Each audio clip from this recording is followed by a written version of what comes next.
Ser professor é uma paixão e uma tragédia. É uma paixão porque chega a ser impressionante a capacidade, a acuidade, o esmero, a capacitação, a busca de recursos quase sempre não disponíveis para alcançar o maior número e o mais significativo número de pessoas com seus problemas, com seus dilemas, com tudo aquilo que o alunado traz para a sala de aula, seja ela de que natureza for. É uma paixão porque chega a ser materno o cuidado com que os professores têm em relação aos alunos, o bem-querer, o amor gestado no coração de cada um, na busca sempre intermitente por novos recursos, sempre intermitente em querer abraçar cada dificuldade. Quando uma criança com especialidade, por exemplo, aparece, uma criança com Down, uma criança dislexa, uma criança com várias síndromes, como síndrome de Asperger, dentre outras, todas elas são, de certo modo, mapeadas e são alcançadas por esse amor e esse cuidado e esse afeto tão poderoso que a educação nos traz. Ser professor também é uma tragédia. É uma tragédia porque estamos todos dentro de um sistema, esse sistema capitalista, que no seu âmbito estatal desregra toda a função de professor e no seu âmbito privado torna a vida completamente insuportável.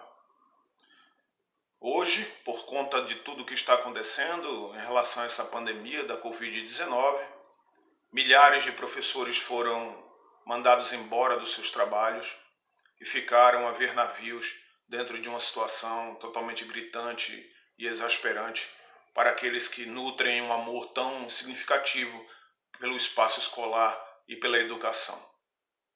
É interessante notar que apenas os burocratas ou os empresários do livre mercado é quem dominam o setor da educação.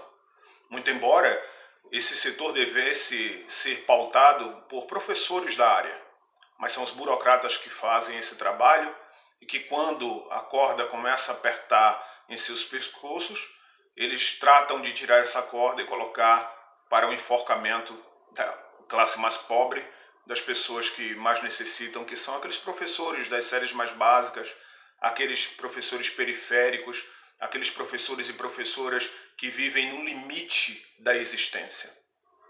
É uma tragédia essa função. É uma tragédia porque no Brasil nunca houve uma política pública de qualquer presidencialista que visasse o acolhimento, o pertencimento e o significado do que é ser professor.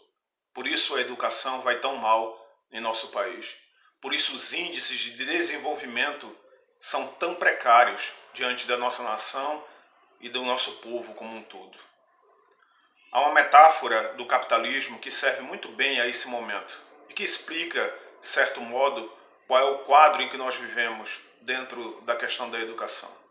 Se diz que perguntaram ao Deus capitalista como que ele faria para criar o céu. E ele saiu a explicar como que faria, e então perguntaram para esse Deus capitalista, mas e o inferno? Você também não vai criar o inferno? Ele disse, não, isso é totalmente desnecessário, porque o céu será o céu para aqueles que puderem usufruir das benesses que o céu lhe proporciona. E o céu será o inferno para todos os pobres que vão assistir às benesses daqueles que conseguem usufruir dos bens e serviços que a vida proporciona. Essa é a nossa tragédia. Essa é a nossa própria história. A história da educação é a história de que nos contaram a existência de um céu, mas nos colocaram num inferno existencial. Por isso, milhares de pessoas estão, neste momento, chorando e sofrendo pelo desemprego, mediado por esse governo, que através de algumas notas do MP, das MPs que ele produziu, acabou nos legando ao fracasso. Hoje em dia, principalmente na rede privada, os professores têm duas questões para decidir. Ou aceitam que tem emprego, mas não tem salário, ou aceitam que não tem mais emprego. Essa é a condição na qual nós fomos colocados. Essa é a história da educação neste país, que sempre foi privada dos seus meios de produção, que sempre foi privada sequer de um pouco de hombridade e de honraria diante de uma profissão tão nobre e tão educadora como é a educação propriamente dita. Vivemos uma paixão gestada em nosso peito. Essa paixão nos diz quais caminhos trilhar. Nos diz que nós devemos sempre ir em busca daquele aluno com um déficit de qualquer natureza que seja e precisamos encontrar a alegria no sorriso de uma criança ou de um jovem que consegue concluir o seu ano letivo e que consegue se apaixonar pela educação propriamente dita. E vivemos ao mesmo tempo uma tragédia de um sistema, um meio, uma produção totalmente capitalista que nos lega apenas um inferno existencial para que nós possamos ser educadores. No Brasil, ser educador é viver num inferno chamado educação. E esse inferno é colocado e nos imposto o tempo inteiro, diariamente, todos os dias, em nossa cara. Precisamos lutar um pouco mais. Precisamos fazer escolhas um pouco mais acertadas. Precisamos, sim, de um pouco de desobediência civil para que tudo isso possa mudar. Esses quadros que estão diante de nós, impostos como tragédia e paixão, são, de certo modo, o nosso modo de vida, mas ao mesmo tempo têm anunciado a nossa morte e a falência da nossa classe.